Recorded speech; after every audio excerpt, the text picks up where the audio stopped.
Assalamualaikum warahmatullahi wabarakatuh. Hi everyone, my name is Mutia Fadila Handra and I'm from 12th grade Religion 2. So now, I'm here to talk about one book. The title is Jejak Sejarah Andalusia by Ahmad Farid. Buku ini diterbitkan oleh Checklist Media dan berjumlah halaman sebanyak 242 buku. Buku Jejak Sejarah Andalusia adalah sebuah buku yang menggambarkan perjalanan panjang sejarah Andalusia yang kini dikenal sebagai salah satu bagian dari Spanyol. Andalusia memiliki peranan penting dalam peradaban Islam di Eropa. Buku ini mengajak para pembaca untuk menyelami peristiwa-peristiwa besar, konflik budaya, dan konflik-konflik sosial yang terjadi pada saat itu selama 8 abad masa kejayaan Islam. Dalam resensi buku ini, saya membaginya dalam empat masa. Yang pertama adalah masa sebelum datangnya Islam. Sebelum datangnya Islam, kehidupan warga Andalusia sangat memprihatinkan. Gereja pada saat itu, gereja memegang penuh otoritas dan hegemoni. Politik adu domba, fitnah marak terjadi. Andalusia benar-benar mengalami kebejatan sosial dan instabilitas.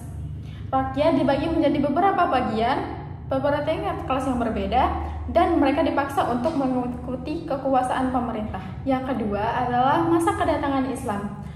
Pada 711 Masehi, akhirnya Andalusia jatuh kepada tangan kaum muslimin yang dipimpin oleh Tariq bin Ziyad. Ini menandai sejarah baru yang dimulai dalam Andalusia yang diberi nama Andalus.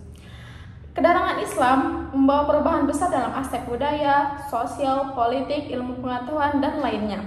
Islam juga sukses menaklukkan negeri tersebut yang disusul dengan kedatangan kaum Murabitun dan kaum Muwahhidun yang berhasil menyatukan persatuan umat Islam untuk menemui masa suramnya. Kaum muslim di Andalusia menjalani kehidupan yang sederhana dan sesuai dengan syariat Allah dan Rasulnya. Mereka menyelesaikan masalah dengan apa yang ditulis dalam Al-Quran dan hadis. Mereka juga saling bekerja sama dalam berbuat kebaikan hingga terjadinya persatuan yang kuat. Yang ketiga adalah masa Al-Wulad.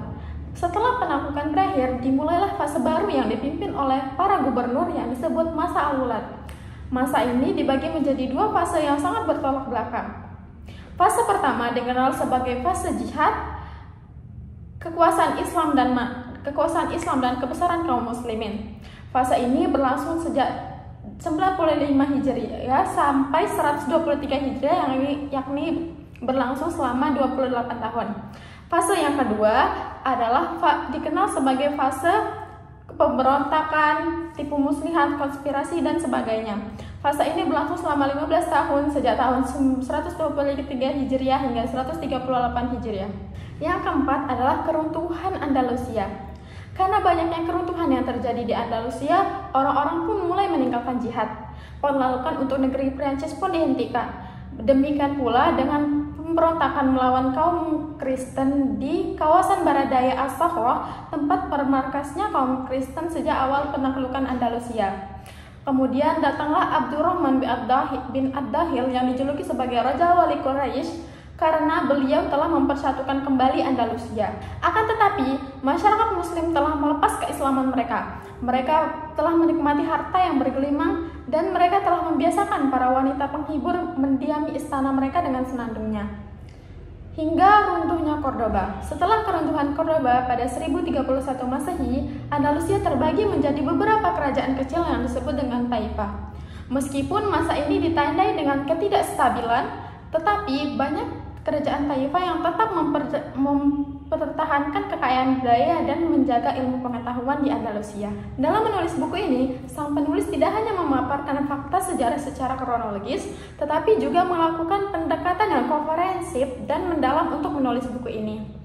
Dia tidak hanya mengandalkan sumber-sumber sejarah yang klasik, tetapi juga memberi pengetahuan perkembangan modern yang memberikan pemahaman yang lebih luas tentang pengaruh sejarah Andalusia bagi kehidupan Islam dan Eropa. Farid juga menyajikan data-data yang cukup kaya untuk mendukung argumennya, menjadikan buku ini sebagai acuan referensi yang bisa digunakan oleh orang awam maupun akademisi. Setelah membaca buku ini, saya bisa menyimpulkan kelebihan dan kelemahannya.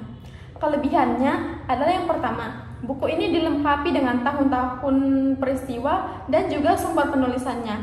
Yang kedua adalah di akhir setiap bab kita bisa mendapatkan ringkasan dari kisah tersebut dan pelajaran apa yang kita bisa petik dari kisah tersebut. Yang ketiga adalah sang penulis menggunakan bahasa yang mudah dimengerti oleh setiap kalangan. Sedangkan kelemahannya adalah yang pertama, penulisan cerita yang masih tidak teratur urutannya. Yang kedua adalah penontonan tokoh yang masih ambigu.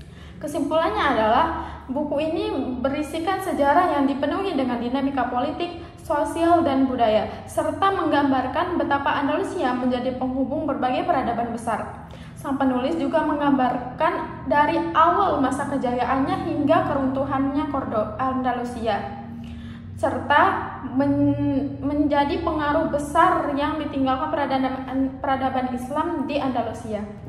Sekian video dari saya, semoga bermanfaat. See you next time and wassalamualaikum warahmatullahi wabarakatuh.